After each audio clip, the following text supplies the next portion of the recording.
नमस्कार दोस्तों, आज हम अवकल समीकरण अध्याय का भाग 4 पढ़ने वाले हैं। हमने हमारी पिछली वीडियो में पढ़ा था व्यापक हल द्वारा अवकल समीकरण का निर्माण। आइए देखते हैं कि आज के इस वीडियो में हम क्या पढ़ेंगे। तो दोस्तों, आज के इस वीडियो में हम पढ़ेंगे प्रथम कोटि एवं प्रथम घात के अवकल समीकरणों को हल करने की विधियां। तो चलिए आगे बढ़ते हैं और शुरू करते हैं हम हमारा आज का भाग। तो दोस्तों, प्रथम कोटि एवं प्रथम घात के अवकल समीकरणों को हल करने की जो विधियां हैं वो 3 प्रकार की हैं। पहला है पृथक्करणीय चर वाले अवकल समीकरण, दूसरा है समघातीय अवकल समीकरण और तीसरा है रैखिक अवकल समीकरण। आज के इस वीडियो में हम जो विधि सीखने वाले हैं वो है पृथक्करणीय चर वाले अवकल समीकरण, जिसे इंग्लिश में हम कहते हैं differential equations with variable separable. तो आइए देखते हैं कि इस विधि को हम किस प्रकार से ज्ञात करते हैं। आइए देखते हैं कि इस विधि के द्वारा किस प्रकार से हम अवकल समीकरण का हल ज्ञात करते हैं। तो दोस्तों पृथक्करणीय चर वाले अवकल समीकरण विधि को हम एक उदाहरण द्वारा सीखेंगे। आइए देखते हैं उसे।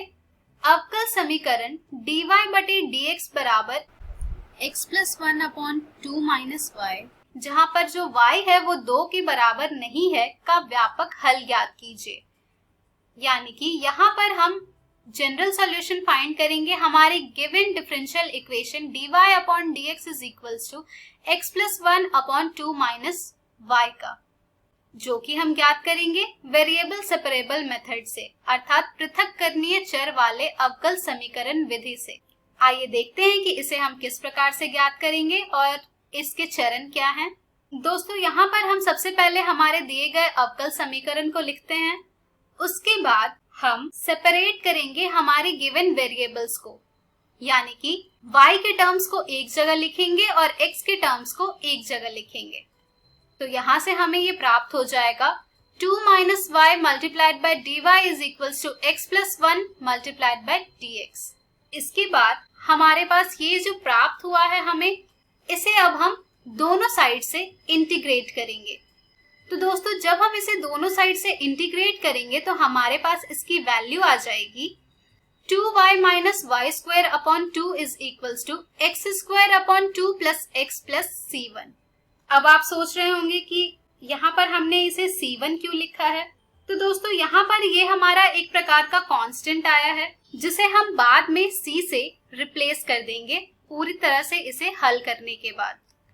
चलिए अब हम इसे पुनः हल करते हैं। जब हम इसे पुनः हल करेंगे तो हमें ये प्राप्त हो जाएगा 4y minus Y square is equals to X square plus 2x plus 2c1, जिसे अब हम और सॉल्व करेंगे तो यहाँ से हमें ये प्राप्त हो जाएगा।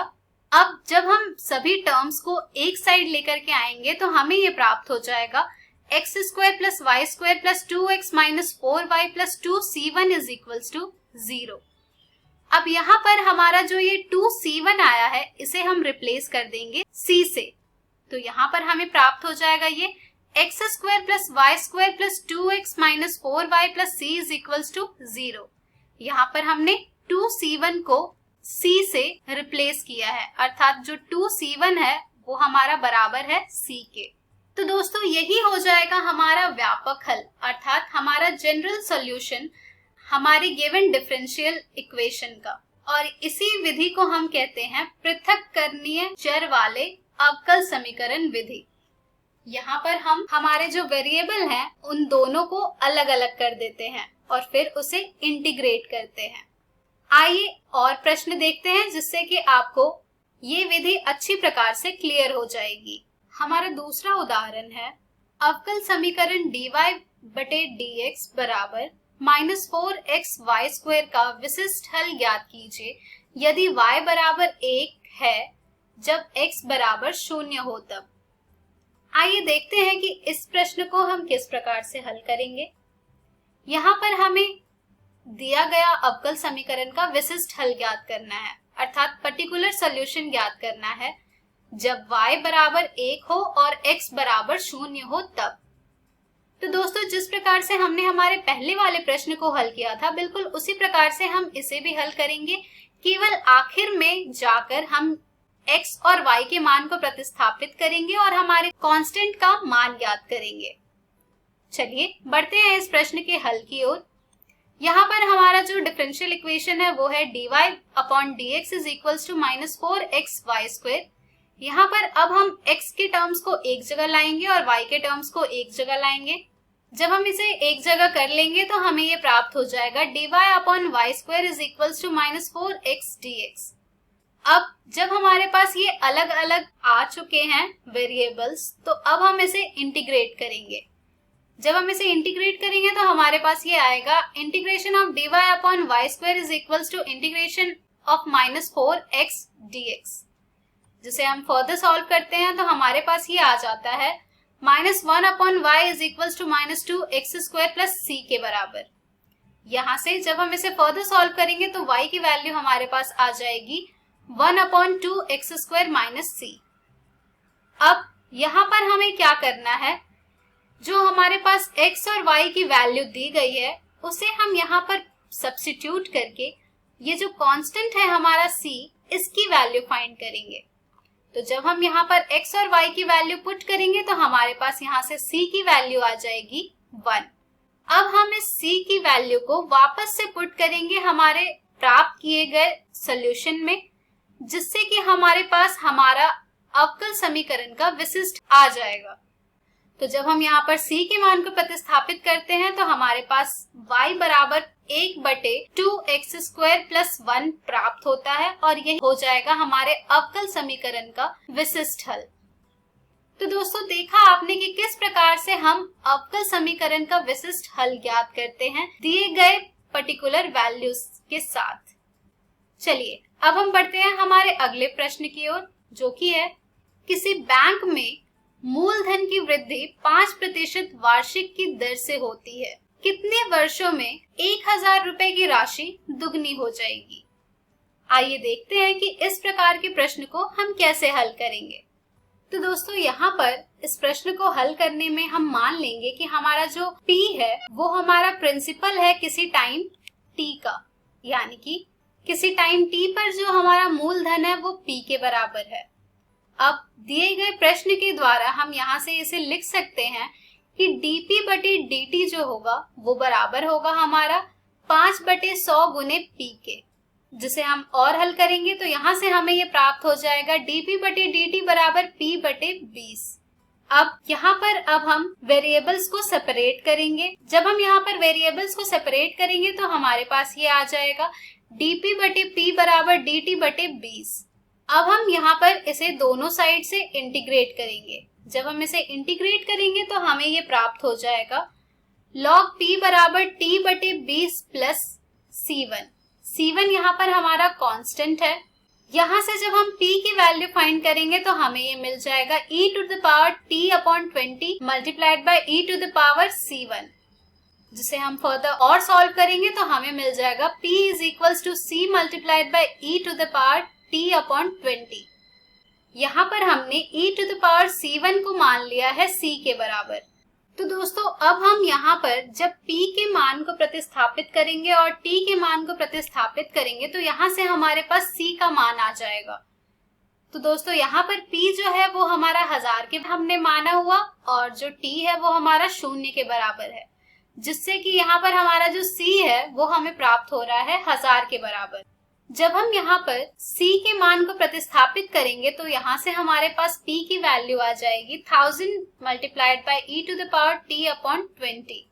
अब हमसे प्रश्न में पूछा गया था कि कितने समय में हमारा जो राशि है 1000 रुपए वो दुगनी हो जाएगी। तो यहाँ पर हम मान ले रहे हैं कि t साल में हमारे जो मूलधन है वो दुगना हो जाएगा। तो जब हम यहाँ पर इसके मान को प्रतिस्थापित करेंगे तो हमें ये प्राप्त हो जाएगा 2000 बराबर 1000 गुने e⁻t/20, जिसे हम प्रायः हल करेंगे तो यहाँ से हमारे पास t का मान आ जाएगा 20 log 2। और दोस्तों यही है हमारा टाइम, जितने में कि हमारी जो दी गई राशि है वो दुगनी हो जाएगी। तो दोस्तों देखा आपने कि किस प्रकार से हम इस विधि के द्वारा दिए गए प्रश्नों को हल कर पा रहे हैं और पूछे गए प्रश्न का जवाब ज्ञात कर पा रहे हैं। चलिए अब हम बढ़ते हैं हमारे अगले प्रश्न की ओर, जो कि है अवकल समीकरण e to the power x plus e to the power minus x dy minus e to the power x minus e to the power minus x dx is equals to 0 का व्यापक हल ज्ञात कीजिए। यानी कि यहाँ पर हमें इसका जनरल सॉल्यूशन फाइंड करना है। तो आइए देखते हैं कि इस प्रश्न को हम किस प्रकार से हल करते हैं। तो दोस्तों सबसे पहले हम दिए गए डिफरेंशियल इक्वेशन को लिखेंगे। डिफरेंशियल इक्वेशन जब हम लिख लेंगे तो इसके बाद हम वेरिएबल्स को सेपरेट करेंगे। जब हम वेरिएबल्स को सेपरेट करेंगे तो हमारे पास ये आ जाएगा e to the power x plus e to the power minus x multiplied by dy is equals to e to the power x minus e to the power minus x dx। यहाँ से अब हमारा जो अगला कार्य होगा वो होगा कि इसे इस रूप में लिखना कि हम इसे और आसानी से इंटीग्रेट कर पाएं। तो यहाँ से हमारे पास ये आ जाएगा dy बराबर e to the power x minus e to the power minus x upon e to the power x plus e to the power minus x dx। अब इसके बाद हम इसे इंटीग्रेट करेंगे। तो दोस्तों जब हम इन दोनों को इंटीग्रेट करेंगे तो हमें ये प्राप्त होगा। तो हमें यहाँ से ये प्राप्त हो जाएगा। dy का इंटीग्रेट करेंगे हम तो हमारे पास y आएगा। जब हम x वाले टर्म्स को इंटीग्रेट करेंगे तो यहाँ पर हम ये मान रहे हैं कि जो हमारा e to the power x plus e to the power minus x है वो t के बराबर है, जिसका कि जब हम डिफरेंशिएशन करते हैं तो हमारे पास आता है e to the power x minus e to the power minus x is equals to dt upon dx।